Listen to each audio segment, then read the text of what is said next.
శ్రీమన్మహాభారతము 498వ రోజు. ఓం అస్మద్గురుభ్యో నమః.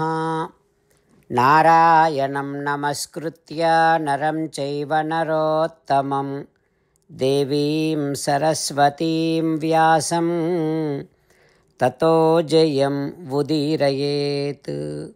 శ్రీమన్మహాభారతము సభాపర్వము 38వ అధ్యాయము ద్వారా సూత మహానుభావుడు శౌనకాది మహర్షులందరికీ ప్రవచనం చేస్తూ ఈ రకంగా చెబుతూ ఉన్నాడు.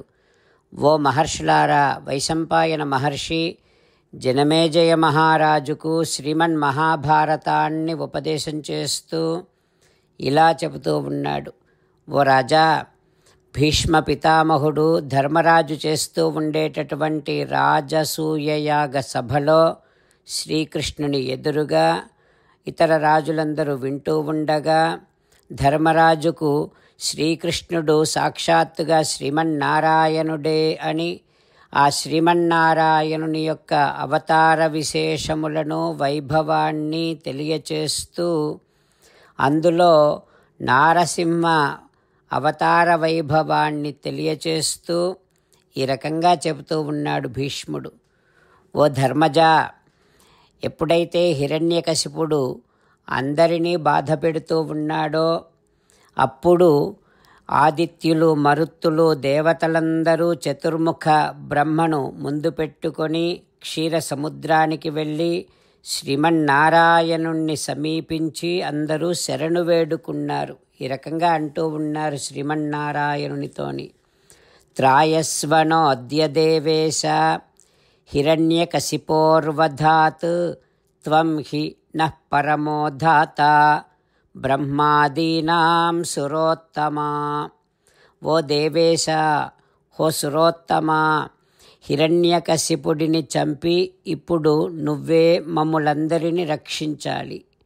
నువ్వే మాకు, బ్రహ్మాదులకు అందరికీ సంపూర్ణ రక్షకుడవు, పోషకుడవు కూడా. ఉత్ఫుల్ల పద్మపత్రాక్ష శత్రుపక్ష భయంకర క్షయాయ దితివంశస్య శరణ్యస్త్వం భవాద్యనః. వికసించినటువంటి కమల పత్రాల వంటి కన్నులు కలవాడా ఓ శ్రీమన్నారాయణ, శత్రుపక్ష భయంకర ఓ శ్రీ మహావిష్ణు, ఇప్పుడు దితివంశ నాశనము చేసి నువ్వే మాకు రక్షకుడవు కావాలి అని దేవతలందరూ శ్రీ మహావిష్ణువుని ప్రార్థన చేయగానే శ్రీ మహావిష్ణువు ఈ రకంగా అంటూ ఉన్నాడు. ఓ దేవతలారా, ఇక మీరు భయాన్ని విడిచిపెట్టండి. మీకు నేను అభయమిస్తున్నాను. త్వరలోనే మీరందరూ మీ మీ స్థానములను, మీ స్వర్గాన్ని పొందుతారు. వరదానము చేత గర్విష్ఠుడైనటువంటి రాక్షస రాజైనటువంటి హిరణ్యకశిపుడిని తన రాక్షసగణముతో సహా నేను సంహరిస్తా అని అనగానే చతుర్ముఖ బ్రహ్మ మళ్ళీ ఈ రకంగా ప్రార్థన చేస్తూ ఉన్నాడు. ఓ ఈ భగవంతుడా, భగవన్ భూత భవ్యేశ ఖిన్నాఖ్యేతే భృశంసురాః. భూత భవిష్యత్ వర్తమానములకు అధిపుడైనటువంటి ఓ ఈ భగవంతుడా, ఈ దేవతలందరూ చాలా దుఃఖిస్తూ ఉన్నారు. అందువల్ల ఆ రాక్షస రాజును త్వరగా సంహరించు. ఇదే తగినటువంటి సమయం ఆ రాక్షస సంహారానికి. ఇక ఆలస్యము చేయవద్దు అని అనగానే మళ్ళీ శ్రీ మహావిష్ణువు ఈ రకంగా అంటూ ఉన్నాడు. ఓ దేవతలారా, నేను త్వరలో వేగంగా ఆ దైత్యుని నాశనము చేస్తాను.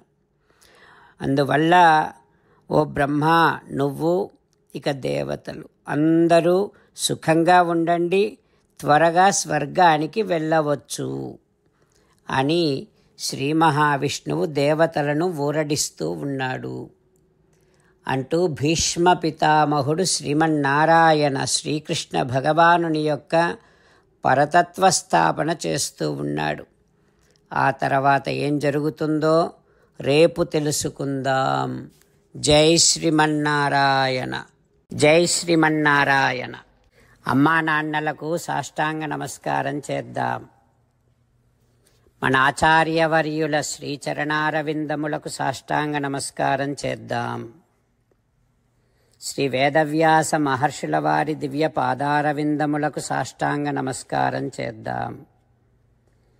శ్రీ విఘ్నేశ్వర స్వామి వారి శ్రీచరణారవిందములకు సాష్టాంగ నమస్కారం చేద్దాం. శ్రీమన్మహాభారత గ్రంథరాజమునకు శిరస్సు వంచి నమస్కరిద్దాం. శ్రీకృష్ణ భగవానుని శ్రీచరణారవిందములకు సాష్టాంగ నమస్కారం చేద్దాం. మన హృదయ మందిరములోనే అంతర్యామిగా వేంచేసి ఉన్నటువంటి శ్రీమన్నారాయణుడిని సేవిస్తూ మనని మనము స్వామికి సమర్పించుకుంటున్నామనే భావనాపూర్వకముగా సాష్టాంగ నమస్కారము చేస్తూ స్వామి నామ సంకీర్తన చేద్దాం.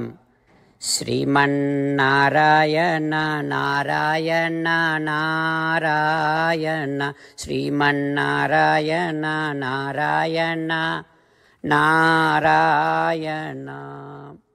శ్రీమన్నారాయణుడే శ్రీకృష్ణ భగవానుడిగా వచ్చి మనందరికీ భగవద్గీతను ఇచ్చి మనందరినీ ఒక 8 పనులు చేయమని చెబుతూ ఉన్నాడు. అందుకని భగవన్ తప్పకుండా చేస్తామంటూ మనం ప్రతిరోజు ఈ రకంగా మాట ఇద్దాం. హో శ్రీమన్నారాయణ కరిష్యే వచనం తవ సర్వం శ్రీకృష్ణార్పణమస్తు. జై శ్రీమన్నారాయణ. జై శ్రీమన్నారాయణ. భక్తులకు ప్రత్యేకమైనటువంటి విజ్ఞాపన. మీకు అన్ని విషయాలలో వెంటనే మంచి ఫలితాలు రావాలి అనంటే ప్రతిరోజు 1 నిమిషం వెచ్చించి నారాయణాస్త్రాన్ని చదవండి. ఇక మీకు తిరిగే ఉండదు.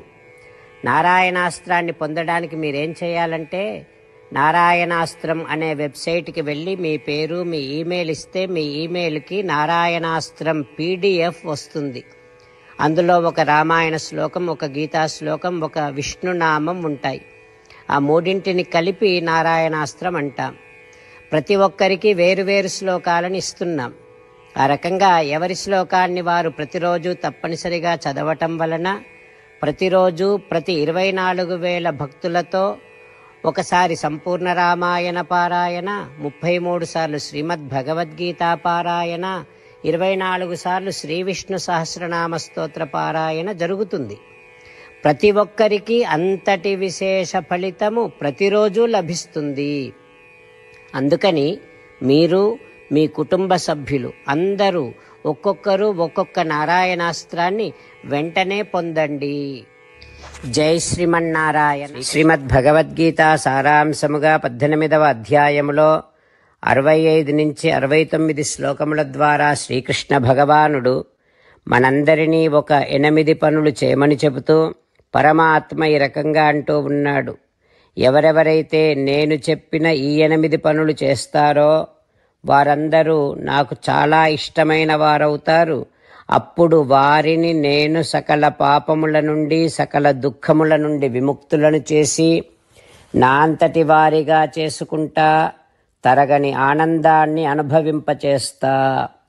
నిజమే చెబుతున్నా, ప్రమాణము చేసి చెబుతున్నా అంటూ సాక్షాత్తుగా దేవదేవుడైన శ్రీమన్నారాయణుడైన శ్రీకృష్ణ భగవానుడే మనను ఈ 8 పనులు చేయమని చెబుతూ ఉన్నాడు కనుక హో శ్రీమన్నారాయణ కరిష్యే వచనం తవ, తప్పకుండా చేస్తా, నువ్వు చెప్పినట్టే చేస్తా అంటూ మనం ప్రతిరోజు దేవదేవుడైన శ్రీమన్నారాయణుడికి ఈ రకంగా మాట ఇద్దాం. హో శ్రీమన్నారాయణ, నువ్వు చెప్పినట్టే నేను నిన్నే సంతతము ధ్యానము చేస్తూ ఉంటా. హో శ్రీమన్నారాయణ, నువ్వు చెప్పినట్టే నేను నీ భక్తుడిగానే ఉంటా. హో శ్రీమన్నారాయణ, నువ్వు చెయ్యమన్నట్టే నేను నా విధులను కర్తవ్యాలను నీ సేవగా నీ తృప్తి కోసమనే సక్రమంగా నిర్వర్తిస్తూ ఉంటా. హో శ్రీమన్నారాయణ, నువ్వు చెప్పినట్టే నేను నీవాడిని అనే మహావిశ్వాసాన్ని సంతతము కలిగి ఉంటూ నా హృదయములో నీకే నమస్కరిస్తూ ఉంటా. ఓ శ్రీమన్నారాయణ, మామేకం శరణం వ్రజ, నన్నొక్కడిని మాత్రమే శరణు వేడుకో అని నువ్వే అన్నావు కనుక నేను నిన్ను ఒక్కడిని మాత్రమే శరణు వేడుకుంటా. ఓ శ్రీమన్నారాయణ, మా శుచః, ఇక దుఃఖించకు అని నువ్వే నాకు భరోసా ఇస్తూ ఉన్నావు కనుక నేను ఇక దుఃఖించను. ఓ శ్రీమన్నారాయణ, నువ్వు చెప్పినట్టే నువ్వు నా కోసమని చెప్పిన శ్రీమద్భగవద్గీతను ఎప్పుడో ఒక్కసారి కాకుండా ప్రతిరోజు కనీసము ఒక్క శ్లోకాన్నైనా అనుసంధానము చేస్తూ గీతోపదేశాన్ని జ్ఞాపకం చేసుకుంటూ ఉంటా. ఓ శ్రీమన్నారాయణ, నువ్వు చెప్పినట్టే నువ్వందరి కోసమని చెప్పిన శ్రీమద్భగవద్గీతను తెలియని భక్తులందరికీ తెలియచేసే నా వంతు ప్రయత్నాన్ని నిరంతరము కొనసాగిస్తూనే ఉంటా. ఓ శ్రీమన్నారాయణ, నేను నువ్వు చెప్పినట్టే చేస్తా, నీకు నచ్చినట్టే ప్రవర్తిస్తా, నీకోసమే పని చేస్తూ ఉంటా. కరిష్యే వచనం తవ. సర్వం శ్రీకృష్ణార్పణమస్తు. జై శ్రీమన్నారాయణ.